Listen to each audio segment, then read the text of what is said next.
Two young influencers sit together, smiling for the camera.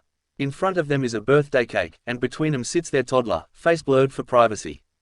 Caleb Finn and his partner, known online as Soup, are two of Australia's most followed content creators. Together, they've built a combined audience of over 18 million followers across TikTok and Instagram. Despite their online fame and daily content updates, their audience has never seen their children's faces. Not even once. Caleb and Soup have taken deliberate steps to shield their kids from the spotlight. Their decision is rooted in research and careful thought. We looked a lot into children that had grown up in the influencer industry and how it affected them mentally and socially, Soup told Triple J Hack in a recent interview. Their approach has been clear from the start. The couple uses fake names for their children online. They never show their faces. Even their appearances in videos are minimal and carefully controlled. This stance sets them apart in a growing online world where many parenting influencers do the opposite. Across TikTok, YouTube, and Instagram, it's common to see parents filming their kids from birth, documenting daily life, pranks, milestones, and even emotional moments. Some families go as far as turning their children into brands, with sponsored content, merchandise, and millions of views centered around their kids' personalities. This corner of the internet is big business. Despite rising concerns about children's digital safety, Australia still has no dedicated regulations for child influencers. Even with discussions around a potential social media ban for under-16s, the influencer industry remains largely self-governed when it comes to kids. Crystal Aberdeen, a professor of internet studies at Curtin University, has spent years researching internet culture and influencer families. She describes the current legal landscape as fuzzy territory.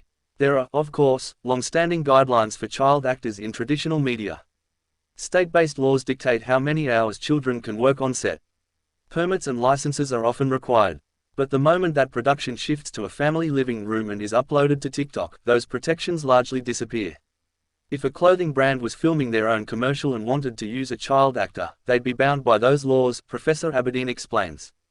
But if that same brand hires a parenting influencer to dress their child in the same clothes and film content at home, none of that legislation automatically applies. Brands, she says, are often unclear on the legal and ethical safeguards in place for influencer families. Companies trust that the parent, acting as manager, is making decisions in the child's best interest. But experts argue that's not always enough. Faith Gordon, an associate professor at the Australian National University specialising in youth justice and media law, says family vlogging presents serious ethical questions. Children in these videos don't have the capacity to consent, she points out. Young people may not fully understand what it means to have their private moments broadcast to millions, she says. Their digital footprints, created without their consent, could have long-term impacts on their privacy and mental health. Once content is uploaded, it's almost impossible to fully erase. Many worry about the emotional harm that could arise years later when these children grow up and realize their childhood was monetized for likes and views. There are also concerns about bullying, stalking, and online exploitation. Some children featured heavily in family channels are now speaking out. In the US, several now teenagers who were raised on YouTube vlogs have voiced regret, embarrassment, and even trauma over having their private lives exposed. These testimonies have fueled global calls for stronger regulation of child influencers. France recently passed legislation aimed at protecting child influencers. The law requires parental earnings from child-related content to be held in a trust for the child. It also limits work hours and provides kids with a right to request video takedowns. Other countries are watching closely. In Australia, however, there is still no comprehensive framework governing the online labour of child influencers. Legal scholars argue that Australia's labour laws haven't kept up with the digital economy. Crystal Aberdeen points out that while child actors are protected in traditional media settings, influencers operate in a legal grey area. For now, enforcement relies largely on parental discretion and brand ethics. But parents like Caleb Finn and Soup are choosing to self-regulate.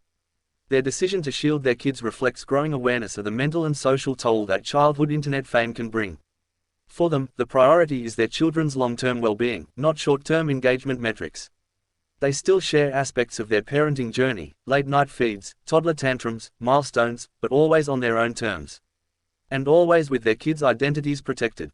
But not all influencer parents share that boundary. Scroll through TikTok or YouTube, and it's easy to find countless family channels with unfiltered access to every aspect of their children's lives. Brands continue to sponsor such content, eager to tap into authentic-looking family moments that audiences connect with. The influencer economy rewards relatability and transparency, often at the expense of privacy. Advocates like Professor Gordon warn that unless Australia introduces clear legal protections, more children will grow up with online identities shaped by others. They argue that children deserve the same workplace protections and privacy rights, whether they appear on TV or TikTok. The conversation around child influencers is far from over. As more families build their brands online, the pressure on lawmakers grows. Caleb Finn and Soup hope their approach inspires other influencers to consider the long-term consequences of putting children online. Their followers continue to engage with their content, enjoying glimpses of parenthood without seeing their kids' faces. For now, they're choosing caution over clicks. But as the influencer industry keeps evolving, Australia's legal system may soon have to catch up.